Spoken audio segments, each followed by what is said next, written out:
तो दोस्तों, कैसे हैं आप लोग? आशा करते हैं अच्छे होंगे। आज की कहानी है पेड़ बन जाओ। काशी के विश्वनाथ मंदिर में भरत मुनि नाम के परम सिद्ध महात्मा रहते थे। एक दिन उन्हें तपोवन सीमा में स्थित देवताओं के दर्शन की इच्छा हुई। वह सुबह दर्शन को निकल गए। दोपहर में उन्हें थकान का अनुभव हुआ। पास ही बेर के 2 वृक्ष थे। उन्हीं की छाया में वह विश्राम करने लगे। एक वृक्ष के नीचे उन्होंने सिर रखा और दूसरे की जड़ में पैर रख दिए। थोड़ी देर विश्राम के बाद तपस्वी वहां से चले गए। बेर के दोनों वृक्ष 1 सप्ताह के भीतर सूख गए।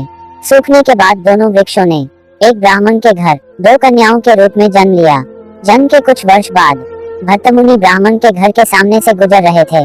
उन्हें देखते ही दोनों लड़कियां उनके चरणों में गिर गई और बोली, महात्मा जी, आपकी कृपा से हमारा उद्धार हुआ है। हमने आपकी वजह से पेड़ का जीवन त्याग मनुष्य देह प्राप्त की है। भरतमुनि की समझ में कुछ नहीं आ रहा था। उन्होंने विस्मय से पूछा, पुत्रियों, मैंने कब किस तरह तुम पर कृपा की? मुझे तो इस विषय में कुछ नहीं पता है। यह सुन दोनों लड़कियों ने कहा, पहले हम दोनों देवराज इंद्र की अप्सराएं थी। गोदावरी नदी के तट पर छिनपाप नामक पवित्र तीर्थ है। वहाँ गिरधारी मुनि कठोर तपस्या कर रहे थे। इंद्र उनकी तपस्या से डर गए और उन्हें यह डर सताने लगा कि कहीं उनका सिंहासन न छिन जाए। हमें आदेश दिया कि मुनि की तपस्या में विघ्न डालो।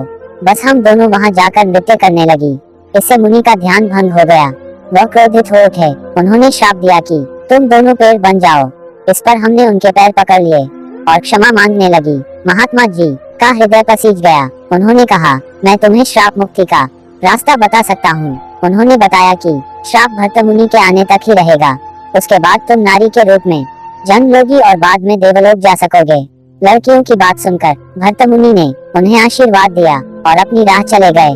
दोनों कन्याएं कुछ समय बाद देवलोक के लिए चली गई। इस कहानी से यही शिक्षा मिलती है कि किसी महापुरुष ने सही कहा है, किसी के काम में टांग नहीं अड़ानी चाहिए, वरना आप जैसा करोगे वैसा ही कुदरत आपके साथ करेगी।